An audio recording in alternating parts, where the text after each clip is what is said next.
بسم الله الرحمن الرحیم.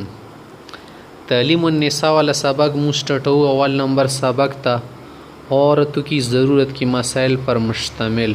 क़ारी शरीफ अहमद से दा किताब लिखल दा. पदी किताब की तरतीब सर मुबवाल खायो अव्वल बाब की दी मंज़ वाला खबर दी बयान जसत वाला दी. दोयम पसी दा द सम मसाइल दी. दरियम बाब की दी गुस्ल मसाइल दी.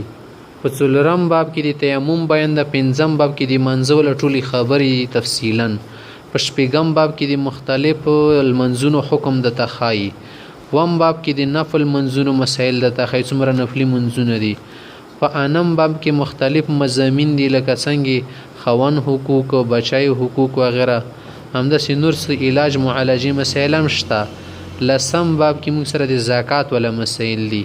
पे वलसम बाब की दी रमज़ान मेश्ते मसाइल दी. पे वलसम बाब की मुसरदा शुद्ध वलसम बाब की दी हज बयान दा. در لسم کې متفرق مسائل د سور لسم باب کې موږ سره مختلفې دعاګانې وغیره دي. نو راځي چې ورشوله دغه سبق بنیادی تر باندې شروع کوم. بسم الله الرحمن الرحیم. الحمد لله وكفى وسلام على عباده الذين اصطفى اما بعد. جناب رسول صلی اللہ علیہ وسلم کا ارشاد ہے. پیغمبر علیہ الصلوۃ والسلام فرمایلی دی انما انا لکم مثل الوالد لولده. مشکات شریف کی حدیث ہے. میں تمہارا ایسا مربی ہوں جیسا باپ بیٹے کا مربی ہوتا ہے. زتاسو د پاره دسی تربیت درکون کې ملک څنګه چې پلار خپل بچی ته تربیت خیون کوي کنه زتاسو تربیت خایم. مربی منا تربیت خین کا تربیت کون کی تل شي مربی تربیت کون کا چې دا چا تربیت شي دي تل شي مربا. یو خبل خړلې مربای کنه ځان ته شي دي. چنانچہ اسلام کی 5 اجزاء ہے. اسلام 5 حصے دي. عقائد اول بدا سے کے عقیدی بسے کے عبادات معاملات. نمبر 4 معاشرت د مونږ سره کې ژوند تیرو. نمبر 5 اخلاقیات اخلاق بسے کو. ان میں سے کوئی ایک جز بھی ایسا نہیں دیکھیو دسی جز نشتا جس کے متعلق آپ صلی اللہ علیہ وسلم نے واضح ہدایت کی ذریعے امت کی رہنمائی نہ فرمائی ہو. صدیغه په باره کې پیغمبر علیه السلام واضح رهنمایي نه وی کړی کنه راته وایي چې داسې خبرې دي. اری په باره کې خبرې کړي عقاید ویل اهتمام ده. عبادات خپل اهمیت معاملات خپل اهمیت په دې کې دیو جز کام کړو چې ما کې نقصان رالو. اس کے باوجود آج مسلمان جتنا اپنے مذہب سے دور اور ناآشنا ہوتا جا رہا ہے نن سب لکه مسلمان د خپل مذہب نه څوره لري کیږي او نه پوهه جوړیږي نه آشنا من شي نه خبر سنوي. اس سے پہلے کبھی نہیں ہوا تھا جیسے خنوش لکه نن څوره د مذہب نه مسلمان لري کیږي اور عورتیں تو اس معاملے میں جتنے آگے بڑھتی جا رہی ہے وہ ایسی چھپی ہوئی بات نہیں کہ جس کے بیان کی ضرورت ہو. او خزی دی ملک ډېر مخته روانې دي آگے بڑھتی جا رہی منه مخته روانې دي. صدا خبره چونه پټه نه سته بیان کی صحیح ده. آزادی کے نام پر بے حیائی بے حجابی زناکاری وغیرہ جتنی بڑھتی جا رہی ہے د آزادی په نامې به نن سبب بے حیائی ډېره شوه بے پردګۍ ډېره شوه بے حجابی زناکاری وغیرہ نور مختزی. اس کو دیکھ کر حمیت و غیرت رکھنے والے ہر دین پسند مسلمان کا دل خون کے آنسو روتا ہے. داغ حالات سے وقت سے دے ہر غیرت ستون کا مسلمان حمیت و غیرت دوڑ یو معنی دا غیرت تلش هر دین خوخه سړی چې دین خوخی دی هغه ولا زړه دی وینو په اوښ کو جوړي. دل کې آنسو دل کی خون سے آنسو روتا ہے. دل کا مسلمان کا دل خون کے آنسو روتا ہے. خون کے آنسو رونے څه معنا ده ډیر جړېدل کنه ان زړه په وینو جړېدل. واقعہ یہ ہے حقیقت دادا کہ آج اسلام کو کافر سے اتنا نقصان نہیں پہنچ رہا جتنا کہ خود مسلمان سے پہنچ رہا. نن مسلمانو نه دومره تکلیف نن کافر نه دومره تکلیف نشته اسلام ته دومره نقصان نه رسیږي لکه څومره چې کافر مسلمان نه رسیږي. اس گھر کو آگ لگ گئی گھر کے چراغ سے دل کے پپوٹے جل اٹھے سینے کے داغ سے. اس گھر کو آگ لگ گئی گھر کے چراغ سے. چې دی خپل کور ته دی خپل کور ډیوی نه اور ولګېدو کنه په خپل لاسه وسوځول صحیح ده.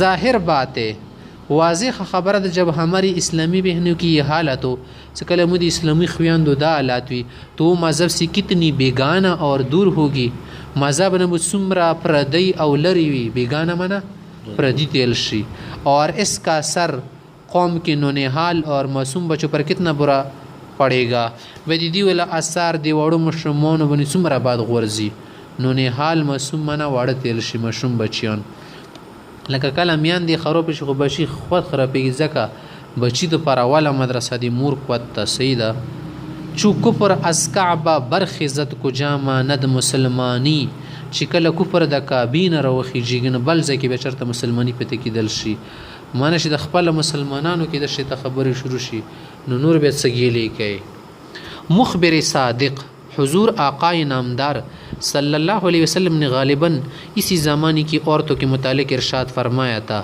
مخبر صادق منا رختیا و خبر ورکون کا آقا منا مشر نامدار منا نمی لرون کا حضرت رسول اللہ علیہ وسلم دی زمانے خز متعلق خزک یہ لیا ہو کنا بہت سی عورتیں ایسی ہوگی جو بظاہر تو کپڑے پہنے ہوئی ہوگی ډېرې ښځې خو به داسې چې په جواته کپړې به غوستولي مگر اس کے باوجود ننگی ہوگی خو بیا به بربنډې وي یعنی برائے نام کپڑا ہوگا آسی کپڑی ناما بھی یا اتنا باریک اور تنگ ہوگا یا بدر باریک اور تنگ کپڑا جس میں سارا بدن نظر آئے گا ټول بدن ورکی قتل شي اور اترا کر بدن کو مٹکاتی ہوئی چلے گی اترا کر مانا گاڑی واڑی بسی لکه سړی په نخرو نخرو سسی بدن و فزور خود سے آدھ وجنخ پہ نور روزی ورکی کنا اور سر کے بال اس طرح باندھ دی گی سر اختبدسی تڑی جیسے اونٹ کا کوہان ہوتا ہے لیکن یوخ کیپ ہوئی ایسی عورت جنت میں نہ جائے گی